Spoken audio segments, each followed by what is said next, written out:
নির্যাতনের শিকার হয়েছি, যারই জেল মামলা হামলার শিকার হয়েছি এবং জনাব ইশরাক জেল মামলা হামলার শিকার হয়েছে।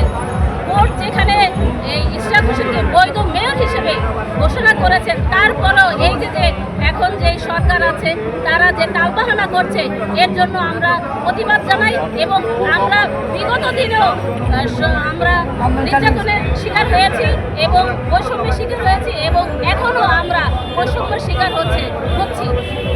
জনাব ইশরাক হোসেনকে যে বৈধ মেয়র হিসেবে ঘোষণা না দেওয়া পর্যন্ত আমরা আমাদের কর্মসূচি চালিয়ে যাব। তার কাছে আমরা মেয়র হিসেবে আমরা ঢাকা শহরকে সুন্দর, সুস্থ, পরিষ্কার, পরিচ্ছন্ন এবং সুন্দর নগরী হিসেবে তার কাছে আমরা দাবি করি। আমরাও আপনাদের কাছে আপনাদের মাধ্যমে আমরা বলতে চাই, এই বর্তমান সরকারকে ইঞ্জিনিয়ার ইশরাক হোসেন অত্যন্ত ভালো মনের একজন মানুষ এবং কর্মী বান্ধব একজন নেতা, যিনি ডাক দিলে হাজার হাজার মানুষ তার পরিবারের পক্ষ হয়ে চলে আসে। মরহুম ইশরাক হোসেনের বাবা মরহুম সাদেক হোসেন খোকা, যার ডাকে হাজার হাজার মানুষ, এই ঢাকাবাসী মানুষ এবং দক্ষিণের মানুষ, উত্তরের মানুষ এক হয়ে যেত। অবভুক্ত ঢাকার যিনি নেতা ছিলেন, তার সন্তান, উনি সুপুত্র, ওনার ভিতরে মানবিকতা আছে। উনি এই জায়গায় আসলে কারো ক্ষতি হবে এমনটা না। ডক্টর ইউনূসের সরকারকে উনি যেরকম শ্রদ্ধা করে, উনি যেরকম সম্মান করে, আমরা চাই ওনাকে বিলম্বে অতি দ্রুত তাকে তার কার্যভার গ্রহণ করা, তাকে শপথ বাক্য পাঠ করানোর ব্যবস্থা করা।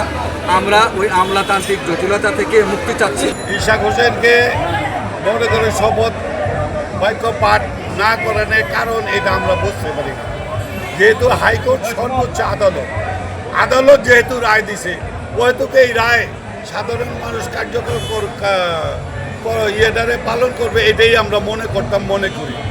দেখেন আপনারা ইতিমধ্যে বিগত দিনে হাইকোর্ট রায় দিছে, আমাদের প্রিয় নেত্রী বেগম খালেদা জিয়া, উনি অত্যন্ত অসুস্থ ছিল, হাইকোর্ট রায় দিছে, ওই রায় পালন করে নেই। ওইটা ছিল স্বৈরাচারী সরকার, অবৈধ সরকার। তবে বর্তমান তো আমরা আশা করি যে এটা বৈধ সরকার, বৈধভাবে সরকারের রায় পালন করবে, এটাই আমরা মনে করি। যেহেতু পালন করতেছে না, ইতিমধ্যে আমরা বিভিন্ন আন্দোলন করতেছি।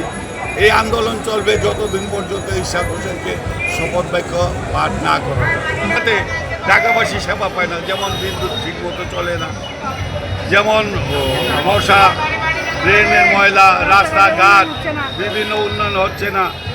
সর্বপরিপ্রেক্ষিতে ঢাকা একটা অস্বচ্ছ ঢাকা এখন চলতেছে। ইশরাক যদি মেয়রের দায়িত্ব নেয়, উনি সঠিকভাবেই কাজগুলি করবে, রাস্তাঘাট করবে, মানুষের সেবা দেবে।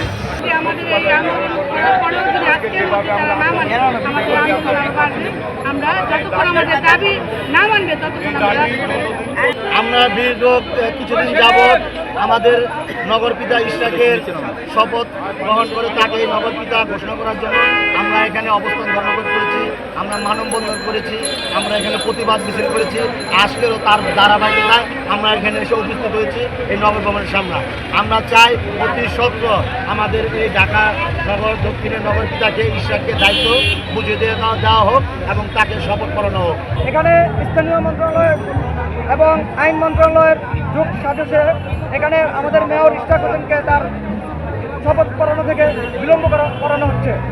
আমরা দাবি করছি এবং হুঁশিয়ার করে বলতে চাচ্ছি যে আজকের মধ্যে এবং আগামীকালকের মধ্যে যদি শপথ গ্রহণের ব্যবস্থা করানো না হয়, তাহলে